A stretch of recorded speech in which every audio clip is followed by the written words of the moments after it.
Hello friends, நம்ம இன்றைக்கி எதை பற்றி பார்க்க போகிறோம், இலக்கிய வரப்போகிற எபிசோடில் என்ன இன்ட்ரெஸ்டிங்கான சுவாரஸ்யமான விஷயம் நடக்க போதாங்க பார்க்க போகிறோம். வாங்க வீடியோக்குள்ளே போயிடலாம்.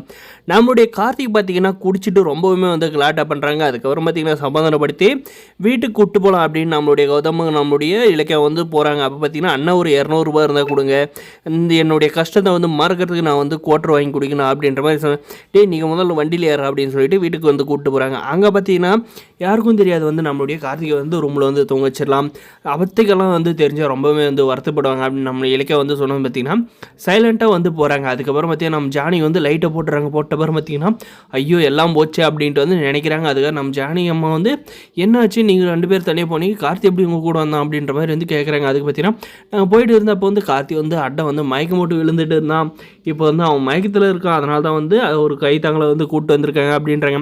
ஆனால் பார்த்திங்கன்னா நம்மளுடைய கார்த்தி மேலேருந்து வர ஸ்மெல்லை வச்சே பார்த்திங்கன்னா நம்ம ஜானகி அம்மா வந்து கண்டுபிடிச்சிடுறாங்க. இவன்னா குடிச்சிருக்கானா அப்படின்ற மாதிரி. நம்ம குடும்பத்தில் இந்த பழக்கமே இல்லை, ஏண்டா கார்த்தி இப்படி வந்து பண்ண, அவனை வந்து அடித்து துன்புறுத்தாங்க. இதுக்கெல்லாம் காரணமே அந்த ஆஞ்சலி தான் அத்தை. அவருடைய நினைப்பில் தான் வந்து கார்த்தி வந்து ரொம்பவுமே வந்து மனதளவில் வந்து பாதிக்கப்பட்டு இருக்கா, அதனால தான் இப்படி வந்து குடிச்சிருக்கா அப்படின்ற மாதிரி சொல்கிறாங்க.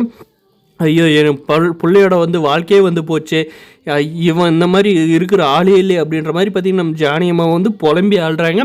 அதுக்கப்புறம் பார்த்திங்கன்னா சரி இதெல்லாம் வந்து நம்ம வந்து இப்போ என்ன சொன்னாலும் அவன் காதில் ஏறாது, நம்ம வந்து காலையில் வந்து பேசிக்கலாம் அப்படின்னு சொல்லிட்டு நம்மளுடைய கார்த்திகை வந்து நம்மளுடைய கௌதம் சார் வந்து கைத்தாங்களை வந்து ரூமுக்கு வந்து கூப்பிட்டு போயிட்டு பெட்டில் வந்து படுக்க வைக்கிறாங்க. இப்போவே பார்த்தீங்கன்னா அஞ்சலி எங்கடி இருக்க, ஏண்டி எனக்கு இப்படிப்பட்ட துரோகம் பண்ண அப்படின்ற மாதிரி எல்லாம் வந்து புலம்பிக்கிட்டே வந்திருக்காங்க. கார்த்திக் வந்து புலம்பாத வந்து தூங்குடா அப்படின்னு சொல்லிட்டு நம்மளுடைய இலக்கியாவும் கௌதம் பார்த்திங்கன்னா போர்வையெல்லாம் வந்து போற்றி விட்டுட்டு அதுக்காரம் வந்து கிளம்பி போயிடுறாங்க, ரூமை லாக் பண்ணிட்டு. அதுக்காரம் பார்த்தீங்கன்னா கார்த்தி இப்படி பண்ணுவான் நான் கொஞ்சம் கூட நினச்சி பார்க்கல. இல்லைக்கா எதுக்கு இவன் இப்படி குடிச்சிருப்பான், அவன் ரொம்ப யோக்கிய மாதிரி வந்து இவன் வந்து நினச்சிக்கிட்டு குடிச்சிட்டு இருக்கான், அவன் வந்து ரொம்பவுமே வந்து சந்தோஷமாக இருப்பா, எதுக்கு இப்படியெல்லாம் வந்து பண்ணிகிட்டு இருக்கான்னு தெரியல. இதுக்கெல்லாம் முடிவு கட்டுற விதமாக கூடிய சீக்கிரமே வந்து கார்த்திக் வந்து ஒரு பொண்ணை பார்த்து வந்து கல்யாணம் பண்ணி வச்சதான் வேலைக்காகும் அப்படின்ற மாதிரி வந்து நம்மளுடைய கௌதம் சார் சொல்கிறாங்க. அதுக்கு பார்த்தீங்கன்னா என்னங்க சொல்கிறீங்க, எப்போயாவது ஒரு வாட்டி வந்து கண்டிப்பாக இந்த அஞ்சலி வந்து திருந்துவா, அவங்க 2 பேர் சேர்ந்து வாழ வந்து வாய்ப்பு இருக்குல்ல அப்படின்ற மாதிரி சொல்லுங்க. அவெல்லாம் இனிமேல் வந்து என் தம்பி கூட வந்து வாழவே வந்து தேவையில்ல, என் தம்பிக்கு வந்து நான் வந்து ஒரு நல்ல பொண்ணை பார்த்து நான் அவனே வந்து கல்யாணம் பண்ணி வைக்கிறேன் அப்படின்ற மாதிரி பார்த்திங்கன்னா நம்மளுடைய கௌதம் சார் வந்து இலக்கியங்களை வந்து ஸ்ட்ரிக்டாக வந்து சொல்லிடுறாங்க.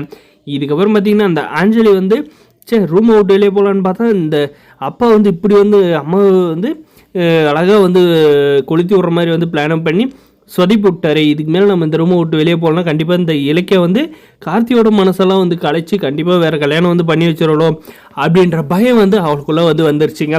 அதனால் பார்த்தீங்கன்னா அவள் கண்டிப்பாக அந்த ரூமை விட்டு எப்படி வரப்போகிறான்றதாங்க வரப்போகிற எபிசோடில் வந்து இருக்க. இந்த வீடியோ பிடிச்சி லைக் பண்ணுங்கள், மறக்காம சப்ஸ்கிரைப் பண்ணுங்கள். தேங்க்ஸ் ஃபார் வாட்சிங்.